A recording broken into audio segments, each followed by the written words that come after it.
Hey guys, and welcome to the Quintessential Conversations channel.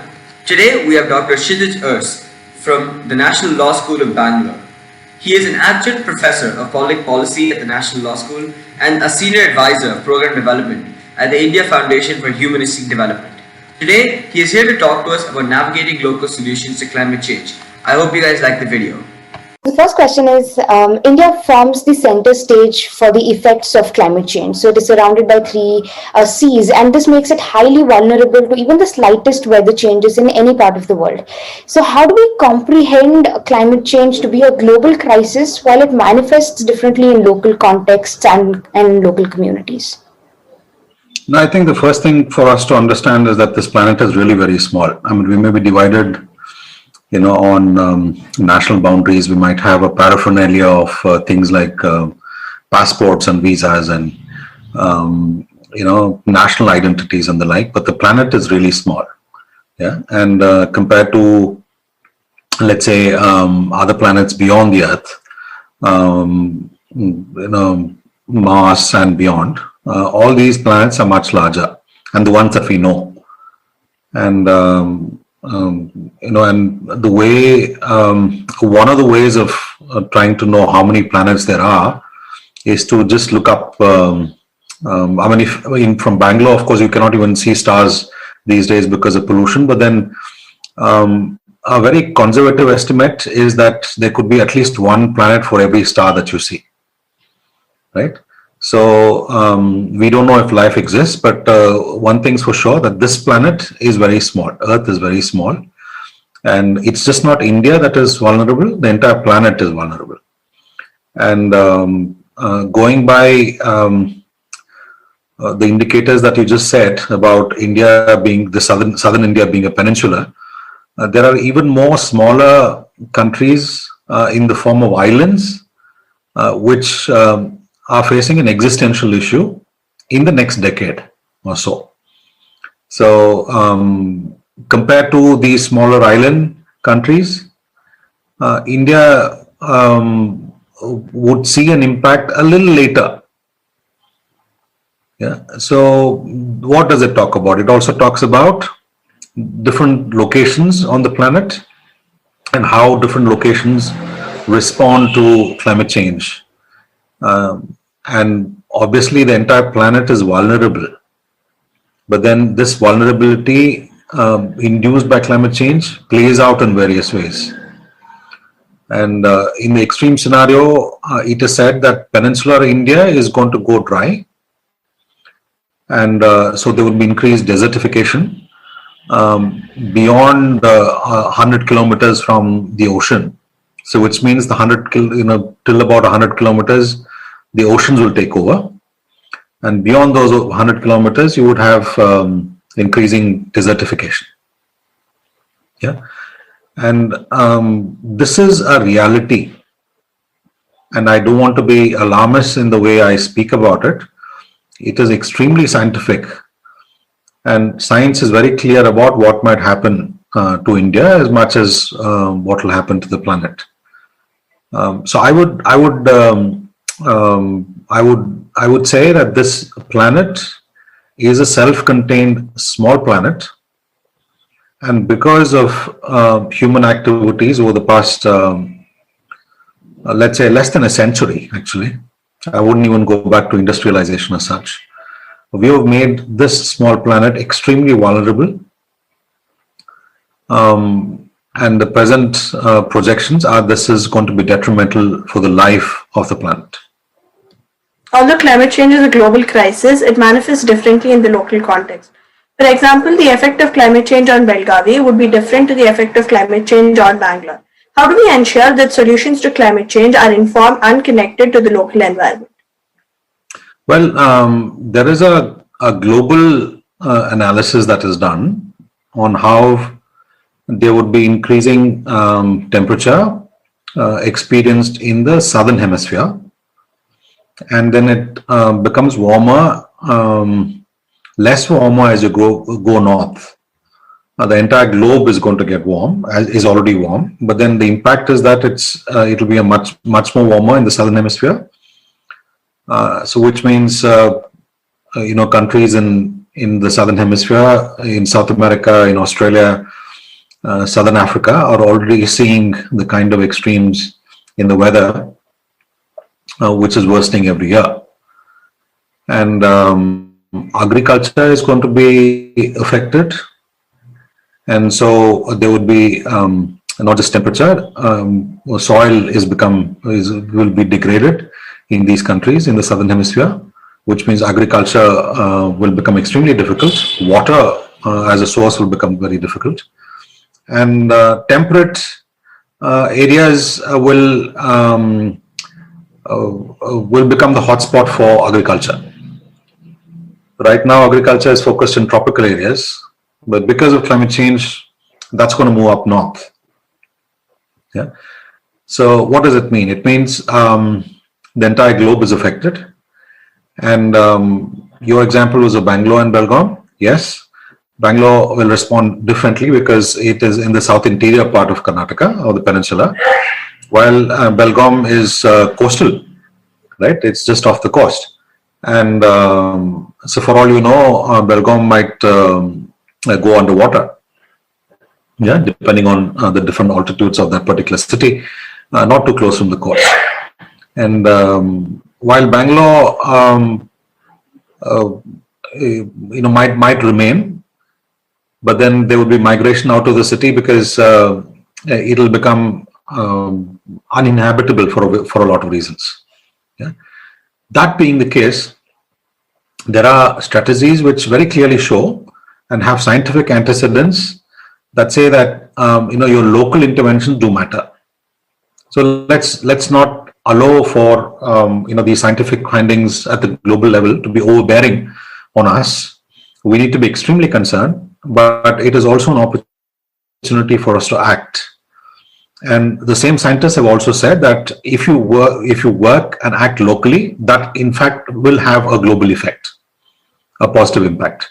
So Bangalore, let's say Bangalore, we are in an altitude of about 1,000 meters, and we are endowed with about 900 mm of precipitation. That's rainfall every year, and we could do a lot to improve the biodiversity.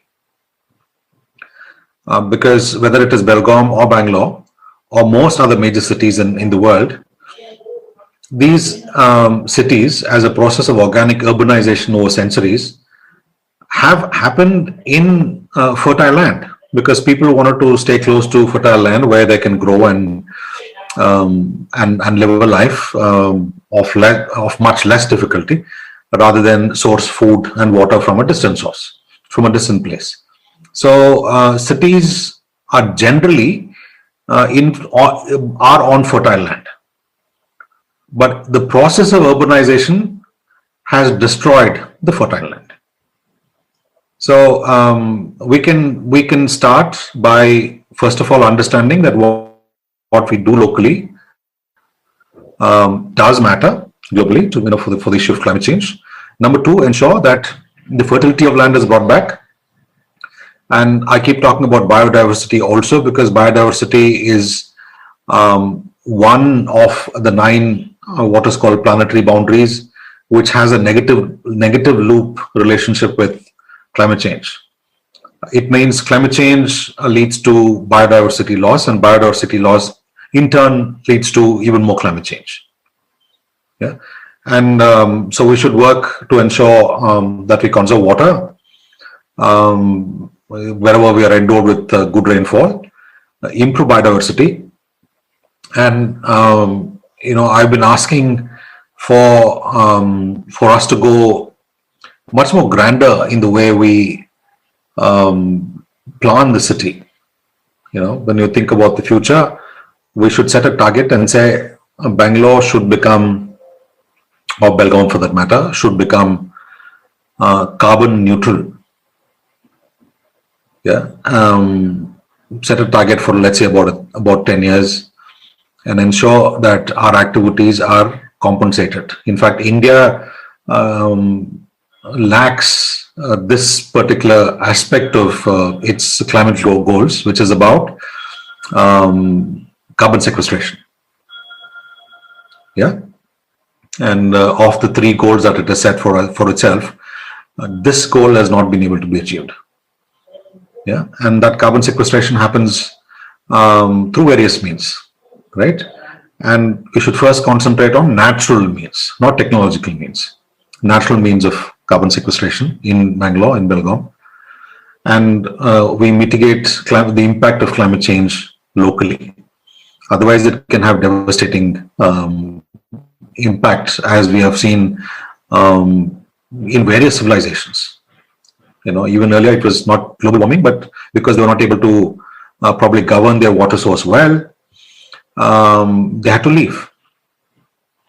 Yeah, it was not an impact of climate change. It was just that they screwed up with the water source and they couldn't sustain themselves. But now it is not just about water source; it's also about the larger imperative, which is about climate change. So you mentioned the global south soaring higher temperatures as an effect of climate change. Now, navigating the solutions itself, the Australian government is involving local indigenous communities to actually develop the policies and the laws to combat climate change.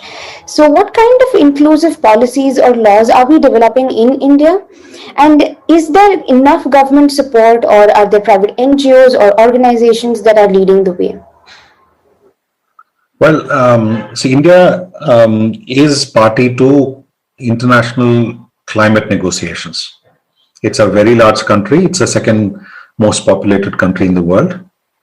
And it is party to global discussions on climate change.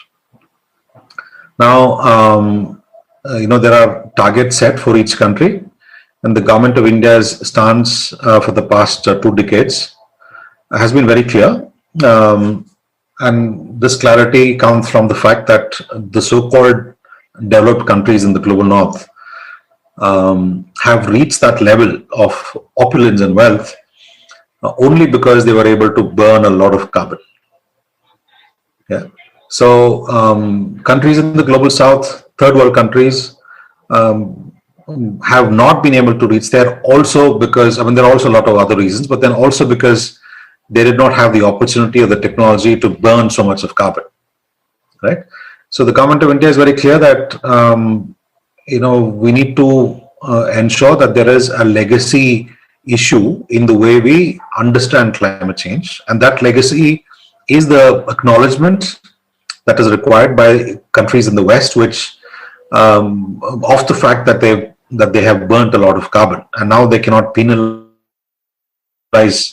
countries like India or other countries. Does it mean the government of India or India, the Indians don't have a responsibility? We do. We do have a responsibility. And as far as renewable energy is concerned, I think we are on track. I wouldn't want to generalize the answer when it comes to renewables, because there is a very strong literature, research literature, which critiques the current form of renewable energy, especially the solar energy.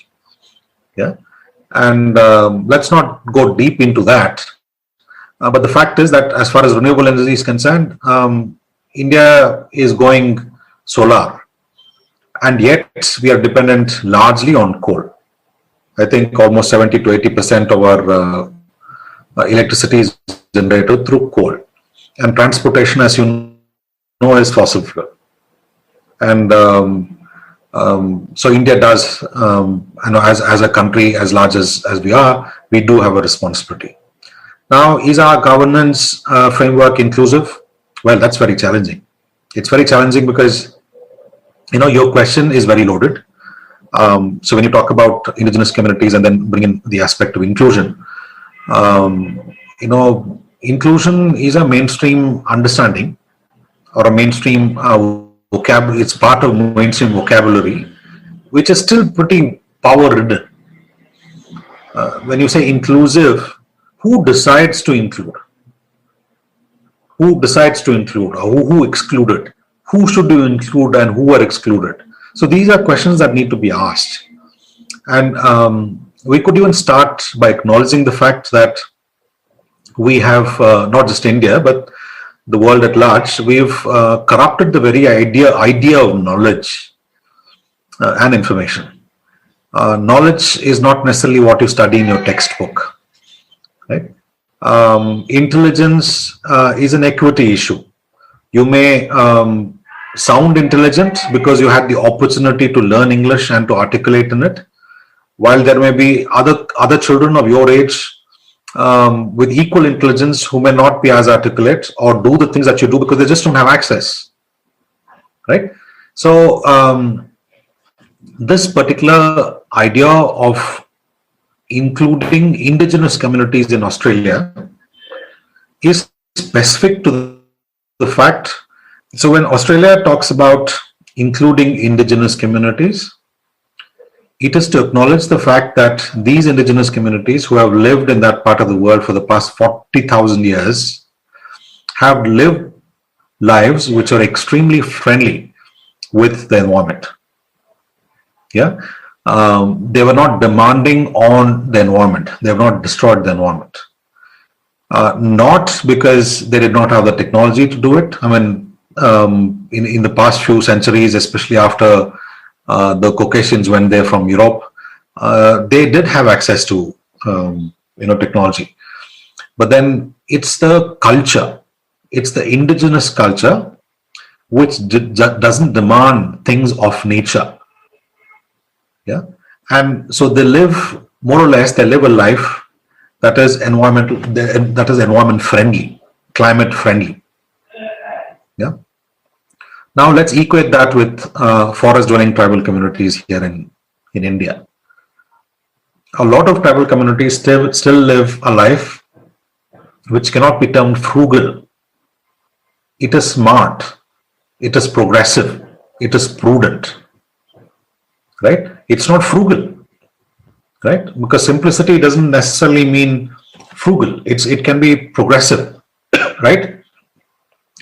So, there's this documentary on Netflix on minimalism, and it surprises me that, these two guys who are part of that documentary keep going around from one conference to the other in huge cars, right? And they have huge houses, except for the fact that inside the house, they don't have much of a clutter.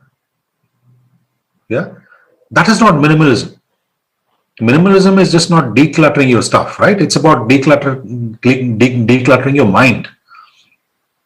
It is to live a life which is progressive in nature, live a life which is bound by certain boundaries, right? And it is this concept which has led scientists to talk about what is called planetary boundaries. There are 9 aspects that they talk about.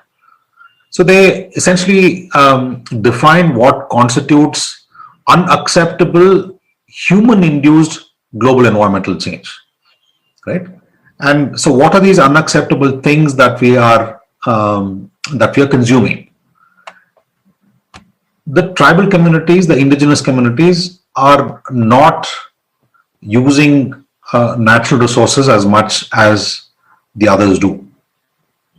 So when you talk about policies that include tribal communities, it is not a nominal understanding of making a team which includes a tribal person. Let's assume that there are 10 people, and 9 of whom, men and women, are from urban India, and then you have one tribal person or one indigenous person, and say that this is inclusive policy making. No, it's about imbibing the culture, which is a progressive culture. Yeah. So I do agree that it is, Australia is setting a precedent by including tribal cultures in its policy making. It's just not about people. We haven't done that much as yet here in India, and when will this happen? I really do not know, because the bureaucracy in India is just a reflection of the existing stratified society that we are. You have disproportionately more number of people amongst bureaucracy, amongst politicians, um, of communities that are actually very small, right? But they are powerful and dominant, and hence they are there. So now, if you want to make policies by including, tribal culture, it might be a lot more difficult than in Australia, because Australia, from a white man's perspective, but I say a white man, not from a gendered lens, but it's an informed use of a word, because it was the white man and not the woman who colonized Australia, right? Now, it's a white man's, from a white man's perspective, Australia is a very new country. It's just over 250 years old, right? There, this is becoming possible. Every speech, every program in Australia starts on, even the parliament starts by quoting the people who are indigenous to that particular place where that particular meeting is taking place, right? So we have a long way to go. Including indigenous communities is not about nominal representation of indigenous people, but to imbibe indigenous culture, which is truly minimalistic. Human societies have always found a resilient way to fight climate change. Cultural burning in Native American societies is one example. In this process, it is natural to leave out one section of society, arguably the poor sections. How can we make certain that climate laws encompass all spectrums of global society? Well, humans haven't found resilient ways of dealing with climate change. Yeah, we are not even close. Just to give you an example, in the 1980s, scientists discovered that the ozone layer, which is so very important, to protect life on the planet, just not about skin cancer in human beings. It's about keeping UV rays of the sun away from the planet, was so very important to sustain life on Earth, was getting depleted. Yeah, scientists found that ozone layer was getting depleted. And, at that particular moment, there was political maturity globally, which led to concerted, decision making on learning from science on why there was depletion of the ozone layer, and to take corrective measures. So there were certain chemicals which were causing the depletion, and the governments across the world agreed, to the fact that they have to curtail and ban the use of these chemicals, except probably for medical reasons. And you can see that ozone layer has almost become normal. So by 2035, you'll have it in a normal stage. So can you imagine that happening today? So what does it mean? It means there was much more of a coordination, much more of a scientific temper, much more of a political maturity in this planet 40 years ago than today. So aging is not just about becoming more wise. The example that I just gave you actually is the reality of the planet and the humans aging, but becoming a lot more politically immature. And that political immaturity comes from strong lobbying, corporatization, right? Of vested interests, right? So very clearly, climate change can be proven even in a small lab, and the causalities identified, let's say, in the burning of fossil fuel and the rest, and how it leads to global warming, and how global warming in turn leads to climate change. But then if you have the fossil fuel company in the decision making, at the helm of decision making, then you wouldn't be able to curtail their activities on the planet. So are we resilient? We are not resilient. Who does it impact? The second part of your question. It impacts the traditionally marginalized, the traditionally vulnerable. It has been socially explained in other sectors. There's something called feminization of poverty. That was extended to feminization of war. What do these concepts mean? These concepts mean that poverty sometimes is a neutral term. Poverty is better understood as deprivation. And when you call poverty deprivation, you can very clearly see that this is a very active policy-driven process of impoverishment or wealth getting concentrated. Now, that being the case, deprivation or poverty plays out differently on women than it does on men. Likewise, climate change and the impact of climate change also has differential impacts on different people and different countries. And the most vulnerable would be, I wouldn't even start by talking about the people, but even countries themselves. I mean, just look at this COVID vaccination politics and how even in Europe, I'm not talking now about the effectiveness of the vaccine, but then in Europe, there are big complaints about how the UK wants to corner most of the production of vaccines in Europe, right? So, so you have developed countries in continental Europe who are complaining against the UK because it's and the US, because they've bought over a lot of stocks of vaccines, and the others have to wait. The same thing is going to happen with climate change. Yeah. So policy-wise, unless we understand social justice and then also ensure that social justice is part of climate change policy making, we are only talking about saving the rich and saving wealthy countries in the global north, and probably not be bothered about Maldives. Yeah, Maldives did have a parliamentary session under the sea, if you read the news some years ago, and they wanted to make a point that very soon that they're going to be underwater. But who's listening?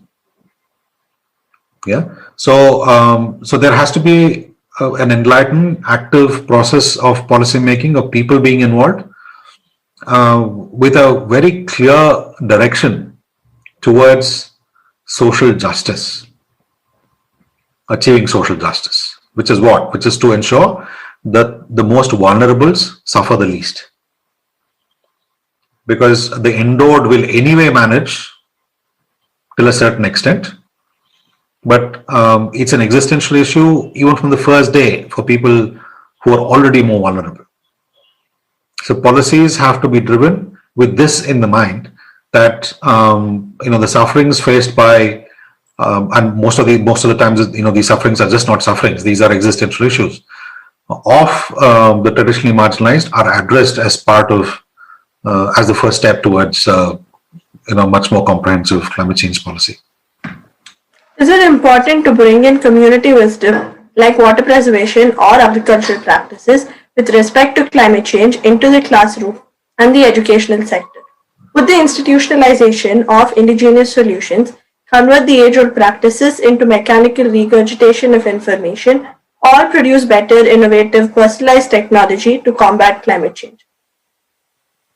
Yeah, before I answer this, and this is off the record, when we meet up, and if you're interested in experiential learning, one of the first things that I would suggest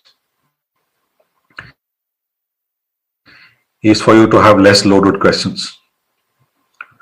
Yeah, there are too many things on your question. Yeah. Now,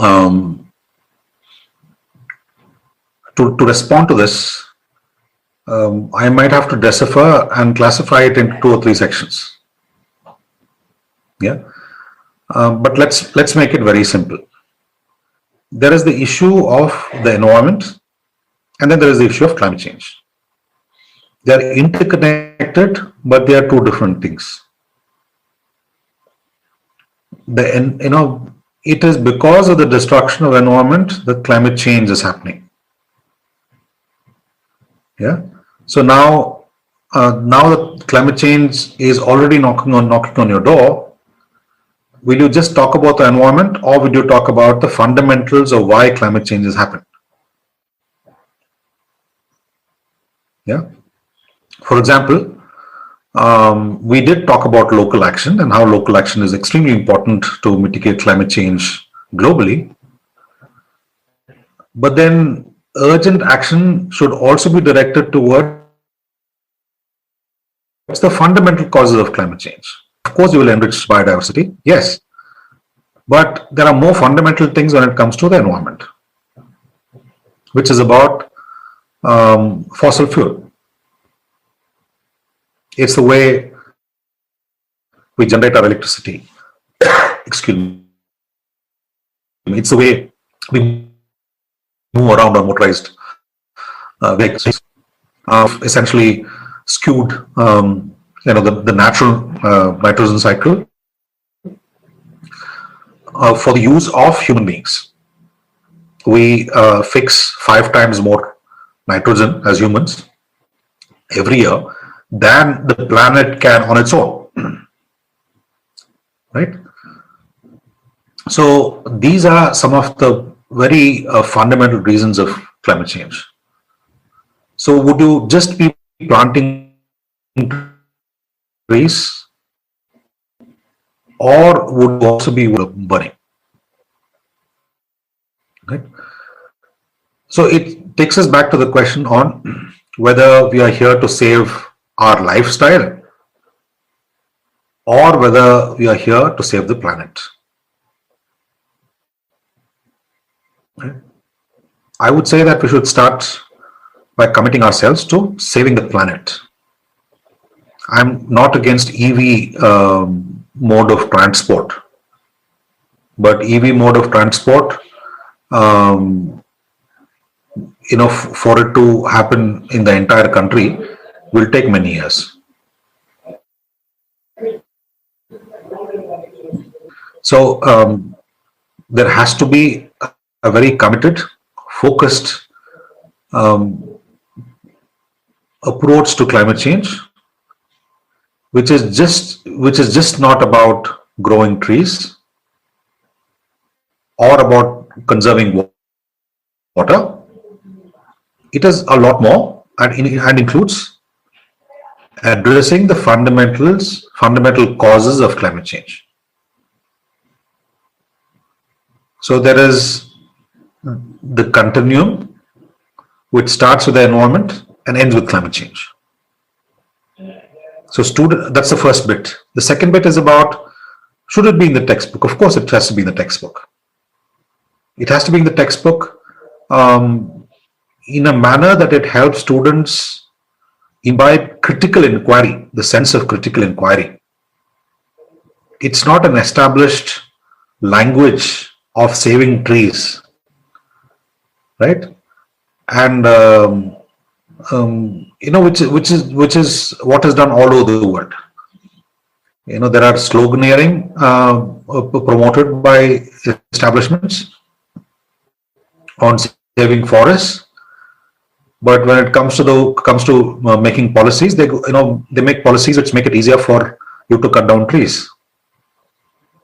Your school is in Bangalore. It might interest you, or it might even surprise you if you go to the website of the local government of Bangalore, which is BBMP, and the BBMP website has various links on how citizens can seek and apply for trees to be chopped down.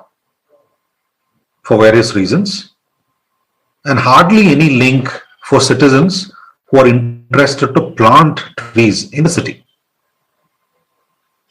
Okay, so when you, it's just not the case about having information in the textbook.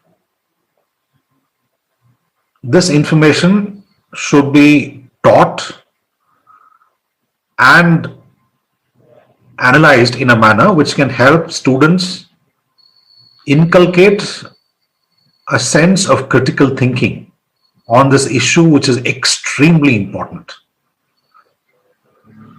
Why is it important? Because we are not talking about another 1,000 years. We are talking about our lifetime. Yeah, my lifetime and your lifetime. And that's all we have, right? So now, do we go with a culture as business as usual?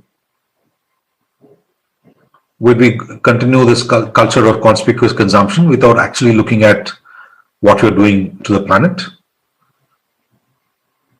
No. So how will this reflect in the textbook?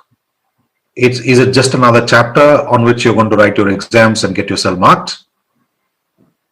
Or is it a way of getting you to think about an issue as serious as climate change in a manner that is critical and hence progressive?